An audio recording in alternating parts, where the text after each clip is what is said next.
Welcome back to E learning with नाबियम channel. आज का जो सेशन है काफ़ी इंपॉर्टेंट है, क्योंकि आप यहाँ पे देख ही पा रहे होंगे 4 वर्षीय स्नातक के बाद अब किसी भी विषय से पीएचडी, यानी अगर आपके पास 4 वर्षीय स्नातक है तो आपको पीजी की यहाँ पे कोई भी मतलब बाध्यता नहीं रहेगी।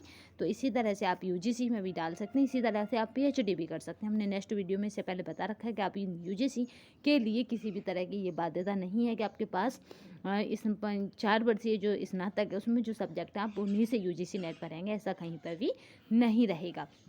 4 वर्षीय स्नातक के बाद अब सीधे राष्ट्रीय पात्रता या नेट में भी शामिल हो सकेंगे। अगर आप नेट में शामिल हो रहे हैं तो जाहिर सी बात है कि आप पीएचडी भी कर सकेंगे, इसके साथ ही वह पीएचडी भी कर सकेंगे। यूजीसी के अध्यक्ष जगदीश कुमार ने यह जानकारी दी है। अगर बात की जाए जगदीश कुमार जी की, तो उन्होंने कहा है कि यहाँ पे ये क्यों करा जाता है, तो यहाँ पे ये समझिए कि ये न्यू एजुकेशन पॉलिसी को लोग ज़्यादा से ज़्यादा फॉलो कर सकें, ज़्यादा से ज़्यादा उसका लाभ उठा सकें और एडमिशन ले सकें, इसलिए करा जा रहा है। एडमिशन मतलब अधिक मिल सकें, ऐसे समझिए। जैसे मिड डे मील का प्रोसेस था, इसी तरह से जूनियर रिसर्च फेलोशिप की अगर के साथ उनके साथ या उसके बिना भी वो पीएचडी के लिए विद्यार्थियों को अपने 4 वर्षीय स्नातक पाठ्यक्रम में न्यूनतम कितने 75 अंक, ठीक है, या इसके समकक्ष ग्रेड की आवश्यकता होगी। ये हमने पिछली वीडियो में बता चुके हैं।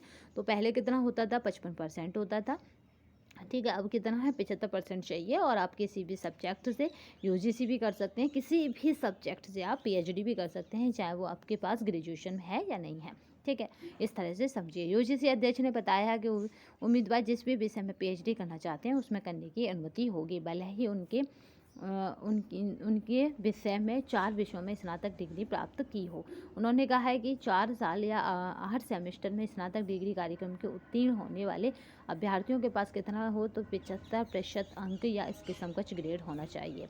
जगदीश कुमार जी ने कहा है कि यूजीसी के द्वारा समय समय पर लिए गए निर्णय के अनुसार अनुसूचित जाति और जितनी भी रिजर्व कोटा है या रिजर्व कैटेगरी है, हम सीधे इसकी बात कर लेते हैं, उन्हें कमज़ोर वर्ग या के 5% उन्हें छूट दी जाएगी। यहाँ पे जितने भी टाइप हों वो नॉर्मल है, आप सब जानते हैं।